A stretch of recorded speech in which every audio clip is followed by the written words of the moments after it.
Buenas tardes, estudiantes. Hoy desarrollaremos el tema de la era napoleónica, ¿no? Esto correspondiente a la historia universal. Recordemos que la era napoleónica va a iniciar en este caso desde el finales de la Revolución Francesa en 1799.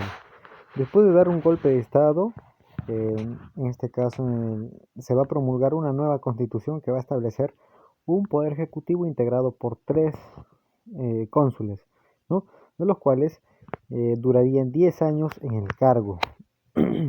Pero en este caso, el primer cónsul va a ser Napoleón Bonaparte, que terminó gobernando Francia por más de 14 años y medio, ¿no? La promulgación de esta constitución del año 10, en 1802, le otorga carácter vitalicio a su cargo de cónsul. Más tarde, en 1804, se proclamaría el mismo emperador.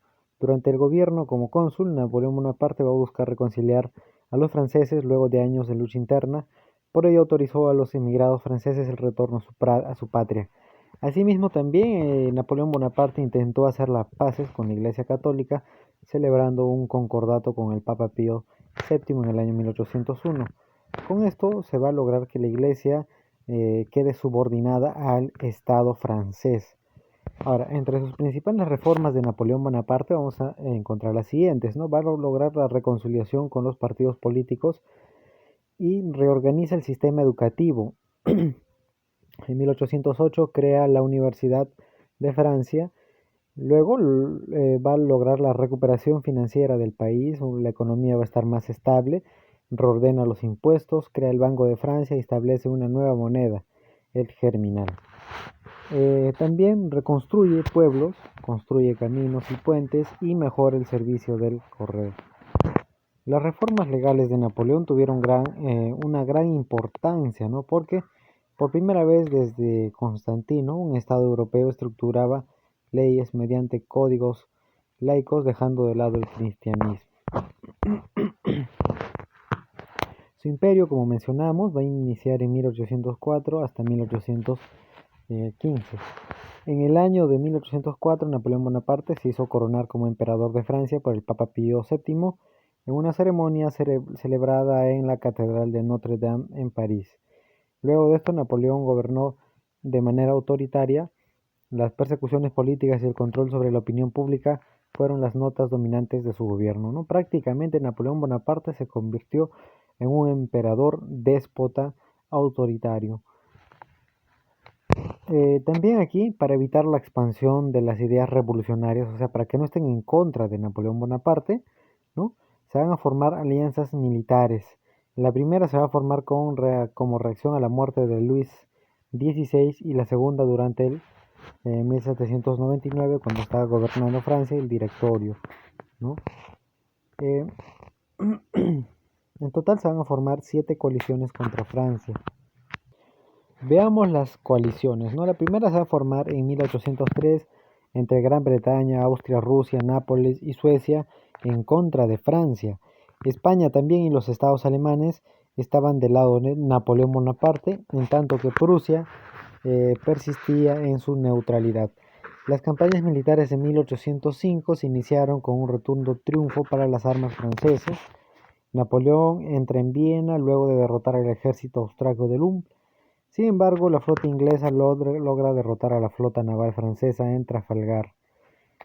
A pesar de eso, Napoleón Bonaparte logra una gran victoria en la batalla de Austerlitz el 2 de diciembre de 1805, venciendo así a las fuerzas austrorrusas.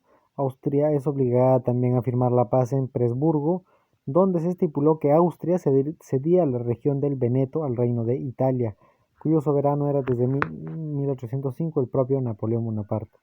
Asimismo, se va a establecer una confederación del Rin, que agrupaba a la mayoría de los estados alemanes para que queden bajo su protección de Napoleón Bonaparte. La cuarta coalición organizada por Prusia, Rusia, Inglaterra, Sajonia y Suecia.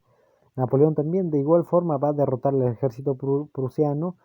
Napoleón entra triunfalmente en Berlín, la capital.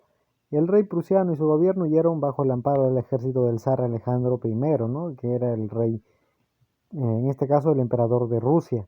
En su persecución, Napoleón Bonaparte logra ingresar a Prusia y derrota a las tropas rusas en Eylau y Friedland.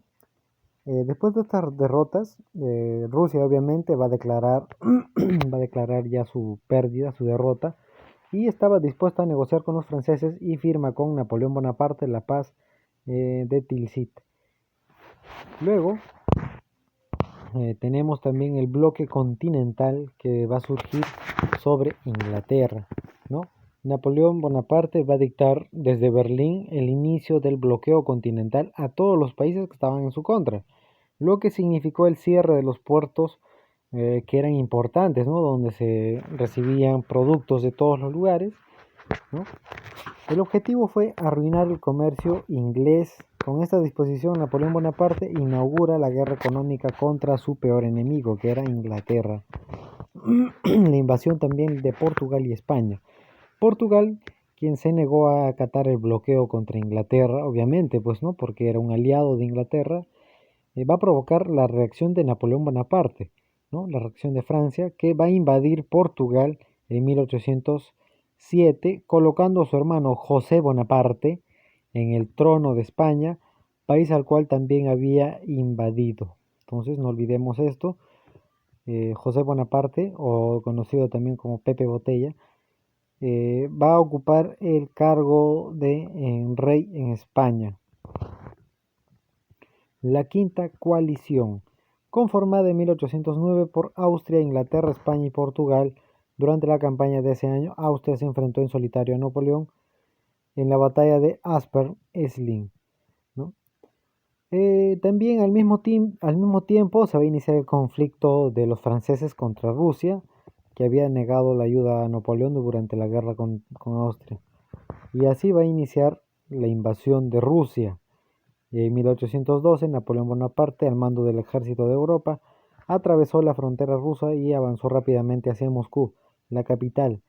Tras vencer en Smolensk y en el Borodino, Napoleón ocupa Moscú sin encontrar resistencia. Sin embargo, el 19 de octubre de 1812, cuando ya se estaba acercando el invierno y los problemas también de abastecimiento, o sea, ya no tenían comida ni para los soldados ni para los animales, hicieron que Napoleón Bonaparte se retire de Rusia. Luego está la sexta coalición, conformada por Prusia, hasta el momento que se mantenía firme en su decisión de combatir a Francia, Rusia, Gran Bretaña, España y Portugal en la batalla, en este caso, de Dresde. Napoleón vence a los aliados, pero en la batalla de las naciones de Leipzig, en Sajonia, es derrotado ante la coalición, situación que lo va a obligar a retroceder hasta París. Napoleón derrotado es obligado a exiliarse a la isla de Elba por el Tratado de Fontainebleau. En Francia se instala el gobierno de Luis XVIII y ahí empieza prácticamente, ¿no?, el descenso del imperio de Napoleón. Los 100 días y la derrota final. Napoleón Bonaparte abandona su exilio en la isla de Elba y desembarca el 1 de marzo de 1815 en Antibes e ingresa a París el 20 de marzo. De esta forma retorna por un breve lapso de tiempo el poder en Francia, periodo de gobierno llamado los 100 días. La reacción de las potencias europeas nos hizo esperar, conformándose la séptima coalición integrada por Inglaterra, Austria, Rusia y Prusia. La campaña de Bélgica concluyó con la derrota de Napoleón en Waterloo el 18 de junio de 1815, donde Napoleón va a ser condenado al exilio en una isla del Atlántico, Santa Elena, donde muere en 1821. De esta forma llega a su fin la conocida era napoleónica. Entonces recordemos la línea de tiempo, ¿no?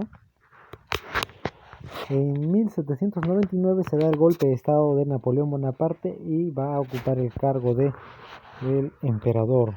En 1801 se da el Tratado de Lunéville. En 1802 se da el Tratado de Amiens. En 1804 Napoleón Bonaparte se corona como emperador, firmando el Código Civil de Napoleón. En 1805 se da el combate de Trafalgar en la famosa batalla de Austerlitz. tenemos la siguiente práctica: la campaña de Rusia y la táctica de la tierra quemada. En 1812, tras asegurarse la neutralidad de Austria y Prusia, Napoleón Bonaparte puso en pie la Grande Armée de 800.000 hombres y se lanzó contra el imperio de los zares, Rusia.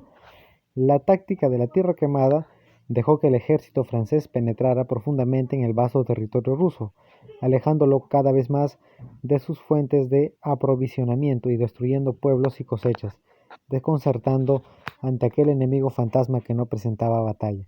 Napoleón Bonaparte llega a Moscú y los rusos, quienes van a defender su capital histórica, no le va a servir de mucho, ¿no? Y al final Napoleón Bonaparte va a conquistar Moscú, pero hubieron que retirarse tras ser vencidos en Borodino. La ciudad fue incendiada por sus habitantes antes de evacuarla.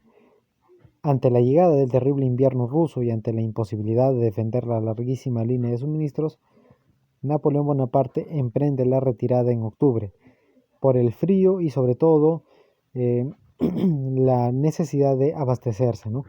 El frío y la tierra quemada hicieron estragos ante los franceses, que además se veían hostigados por la caballería cosaca, la cual efectuaba incursiones de guerrilla. Castigaba también al ejército en retirada y acto seguido desaparecía. La catástrofe de la campaña de Rusia alcanzó proporciones gigantescas. De los 800.000 hombres que partieron, solo regresaron 30.000. La caballería, gran parte de la artillería y de los mandos intermedios habían dejado de existir. Entonces, de esto vamos a realizar las siguientes actividades. ¿Cuáles son los reinos que se declararon neutrales en 1812? ¿No? Recordemos que estamos hablando de Prusia y Austria. ¿Qué factores hicieron posible la debacle del ejército de Napoleón en su invasión de Rusia? En primer lugar fue el clima, un clima frío que estaba iniciando el invierno. Y número dos es que ya no tenían el abastecimiento necesario para, o los suministros necesarios para las personas y también para los jinetes. ¿Cómo se llamó el ejército de Napoleón y qué ocurrió en Borodino?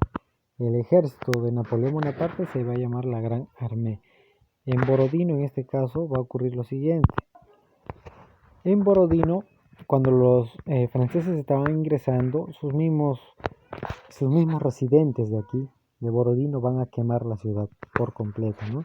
Antes de poder evacuarla. Ahora vamos a ordenar cronológicamente los siguientes hechos históricos en una línea de tiempo, ¿no?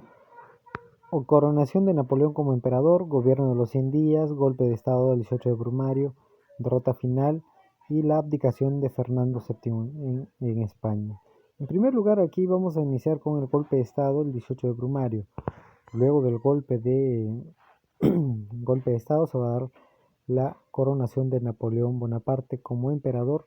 Luego se va a dar la abdicación de Fernando VII en España. Luego se va a dar el gobierno de los 100 días y la derrota final de Napoleón Bonaparte en la famosa batalla de Waterloo. Luego completamos los datos en el esquema de acuerdo al texto.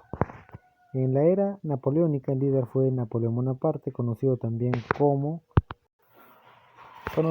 el Imperio Napoleónico, ¿no? Luego se inicia en el año 1799 la famosa era napoleónica. Su coronación se va a dar en la Catedral de Notre Dame. Enfrenta a 7 coaliciones. Recordemos, en la séptima va a perder prácticamente, ¿no? Francia tuvo como enemigos a Prusia, Rusia, España, Inglaterra, Portugal. Su debacle, o sea, el fin, se inició en la famosa campaña en Rusia. Y aquí completamos, de acuerdo al texto, el primer destierro, la derrota final y el destierro final. Luego ustedes en casita desarrollan la página 142 y la página 143 y lo suben a la plataforma.